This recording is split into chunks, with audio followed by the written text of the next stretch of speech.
Retseptimizning ikkinchi shakli bo'yicha tanishib chiqadigan bo'lsak, retseptimizning ikkinchi shakli oddiy dozalarga bo'linmagan shakl hisoblanadi.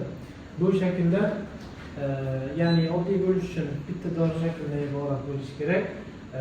Dozalarga bo'linmasligi uchun aytib o'tganimdek, bevosita hajmogrammi bevosita aniq bo'lmasligi, ya'ni o'sha dozani bittada qabul qilish imkoniyati bo'lmasligi. Mana shu holatda dozalarga bo'lish imkoniyati yo'q. Bunda ko'rishimiz mumkin qolipimizda, ya'ni birinchi retseptli qismidan iborat bo'ladi qolipimizda, ya'ni retseptlidan so'ng asosiy ta'sir etuvchi oddamizni oltinchi qanday kelishga keltirib o'tiladi va undan so'ng mana ko'rishimiz mumkinki, retseptning 4-chi qismida keltirib o'tganidek subskriptiv qismi bittadan ortiq dori vositamizni birgalikda qo'llayotgan vaqtimizda ikkalasi aralashtirilishi va aralashtirilgandan keyingi hosil bo'ladigan dori shaklimizni ko'rsatib o'tishimiz kerak edi. Va oxirgi qismi dasigna qismi hisoblanadi. Bu qismda dori vositamizni qaysi usulda jo'natishimiz va necha kun miqdorda jo'natishimiz kerakligi mahalliy tilda izohlanib o'tiladi. Bunda bevosita yozib ko'rishimiz mumkinki, ikkinchi shaklimizda qolipni bevosita ko'ramiz.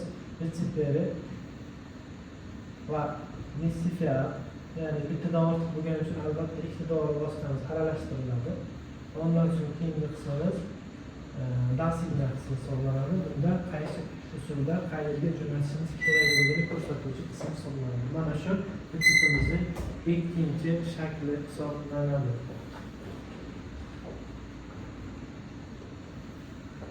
Sizlar bilan bevosita ikkinchi shaklga misol yozib qo'yamiz. Erta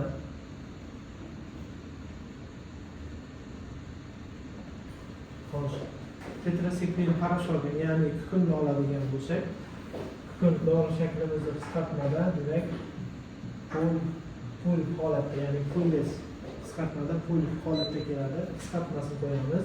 Davomdan tetrasiklin dori vositamizni 4-chi nomi qaratqich kelishida keltirib o'tilishi kerak.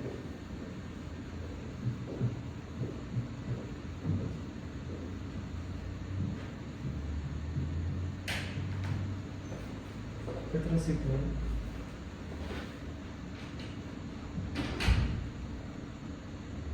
gram ifodalayotgan vaqtimizda belgilangan raqamdan so'ng albatta butun va nol raqamini qo'ysak, gram retsepti foydalangan bo'ladi. Xo'sh, eritish uchun biz navakaindan foydalanamiz. Shu sababga ko'ra navakainning dori shakli eritma bo'lganligi uchun eritmamizni qisqartmasini qo'yamiz va navakainni 4-da qaratqich kelishida yozamiz.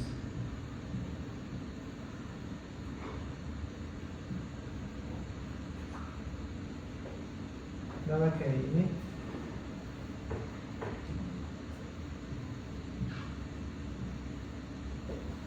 hajmini ko'rsatib o'tamiz va albatta qolipimizga muvofiq nisifiat qismi, ya'ni kukun dori shaklimiz hamda eritma dori shakllarimiz aralashtirilyapti va aralashtirilgandan keyin hosil bo'lgan dori shaklimizni nisifiat qismida ko'rsatib o'tishimiz kerak.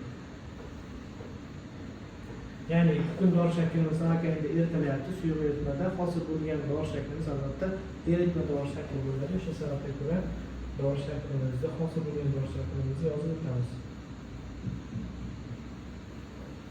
Va dasigna qismida qaysi qismga qancha miqdorda qanday usulda qo'llashligimiz keltirib o'tiladi. Bunda hayvon uchun muskul orasiga bir kunda bir mahal 5 kun muddatda, ya'ni yoki 3 kun yoki 5 kun kasallikning kelishi oqibatidan holatidan kelib chiqqan holatda bu muddatni belgilab olasiz. Albatta antibiotik terapiyamiz 3 kun, 5 kun maksimal holatda, agar kasallik og'ir holatda kechayotgan bo'lsa 7 kunlik muddatda amalga oshiriladi.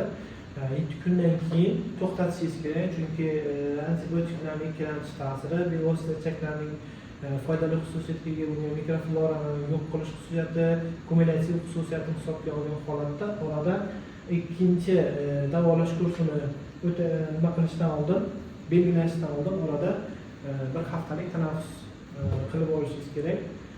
Undan so'ng ikkinchi kurs litsenziyani, ya'ni davolashni amalga oshirishni aytganlar. Shu sababga ko'ra belgilanadigan muddat albatta kasallikni holatidan kelib chiqqan holatda veterinariya vrachi belgilab beradi.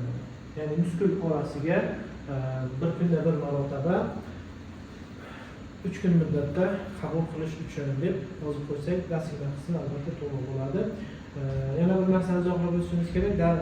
Antibiotiklarga retsept yozayotgan vaqtimizda orasidagi intervalni qanday qilib belgilaymiz? Bunda antibiotiklarimizni guruhidan kelib chiqqan holatda qondagi terapevtik samaradorligi necha kun muddatda yoki bo'lmasa qancha vaqt mobaynida saqlanadi. Mana bu hisoblangan holatda 24 soatlik muddatda saqlanadigan bo'lsa, albatta bir kunda bir mahal qilinadi. Ya'ni ertalab 8 da inyeksiya qiladigan bo'lsangiz, ertangi kuni, ya'ni 24 soat o'tgandan keyin ertangi kuni 8 da qayta amalga oshirishingiz kerak. 12 soat miqdorda, demak, qonda terapevtik samaradorlik saqlanadigan bo'lsa, bir kunda 2 marta belgilaysiz. Ya'ni ertalab 8 da qilgan bo'lsangiz, kechasi 8 da qayta inyeksiyani amalga oshirishingiz kerak bo'ladi. Albatta hayvonning holatidan kelib chiqqan holatda.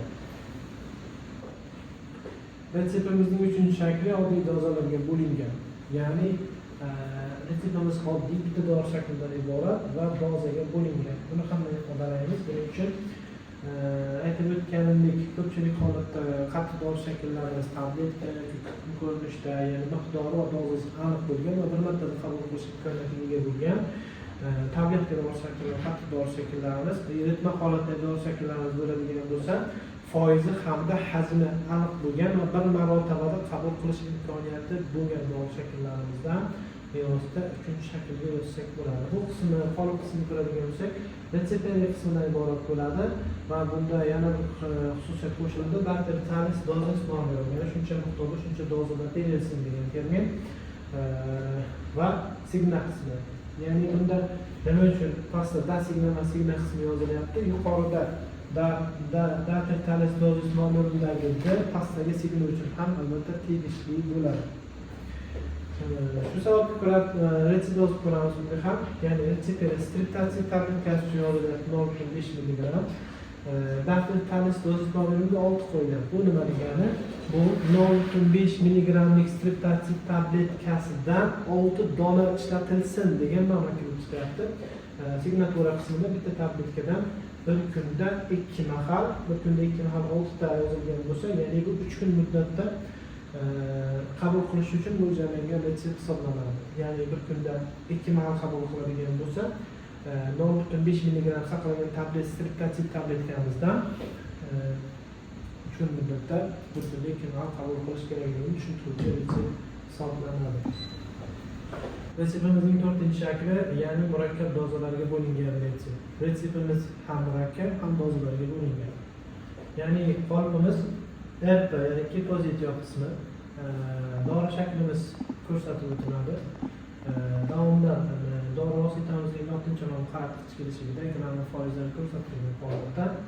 Davomdan so'ng mesifiyat qismi. Mesifiyat qismi aytganimdek, bir vaqtning o'zida bittadan ortiq dori vositasi bir vaqtda qo'llanilgan vaqtda qo'llanamiz. Bunda ikkita dori shaklini aralashtirilganda hosil bo'ladigan qism yozib o'tiladi. Bacteritalis dozis nomeri, ya'ni listada berilishi kerak dozalangan dori shaklimiz. Va oxirida signa qismi, ya'ni qaysi qismdan qanday yuborish usuliga ko'ra necha kun muddatda qabul qilish kerakligini ko'rsatuvchi qism hisoblanadi. Murakkab dozalarga bo'lingan retsept asosan retseptimizning dori shakllariga asosan hukm, pilula hamda hab dori shakllari uchun ko'proq ishlatiladi. Va 5-chi shaklga o'tadigan bo'lsak, 5-chi shaklimiz murakkab divizion, ya'ni bo'linish shakli retsepti hisoblanadi va asosan klassik farmakologiyada retseptura bo'yicha nisbatan kamroq ishlatiladi. Bunda retseptimiz repozitory qismidan iborat bo'ladi. Bundan so'ng designatsiya materiali qismi, ya'ni dori vositamizning 4-chi qaratqich kelishigida belgilangan hajm foizi ko'rsatilgan holatda yozib o'tamiz va mesifiyat qismi. Mesifiyat qismi, ya'ni aralashtirganda hosil bo'ladigan dori shaklini keltirib o'tamiz va keyingi qismda nomer, ya'niki qancha miqdorda dozaga berilganidan so'ng qancha miqdorda berilishi kerak ekanligi ko'rsatib o'tiladi va dasigna qismi. Dasigna qismida bevosita bu qismda aytib o'tganimdek qancha miqdorda qaysi qismdan qo'llashligimiz kerak ekanligi bevosita ifodalab o'tiladi. Murakkab divizion, ya'ni bo'linish usulida yoziladigan retseptimiz asosan kukun, hapdori hamda pilyodori shakllari uchun yoziladi. Retsept yozishda doimiy lotincha nomi qisqartmasi alohida keltirib o'tiladi, so'zlar bilan ko'rsatilishi mumkin. Bunday paytda qisqartirilgan so'zning to'liq ma'noni anglatishishi albatta. Misol uchun misfiya, das kabi qisqartmalar bilamiz, bilasiz aniq ma'noni anglatish kerak. Retseptda faqatgina zaharga kuchli ta'sir etuvchi vositalarning nomlari albatta qisqartirilmasdan yoziladi. Demak, sizlar bilan retsept oddiy hamda murakkab retsept shakllari to'g'risidagi video darsligimiz mana shunday iborat edi. E'tiborlaringiz uchun rahmat.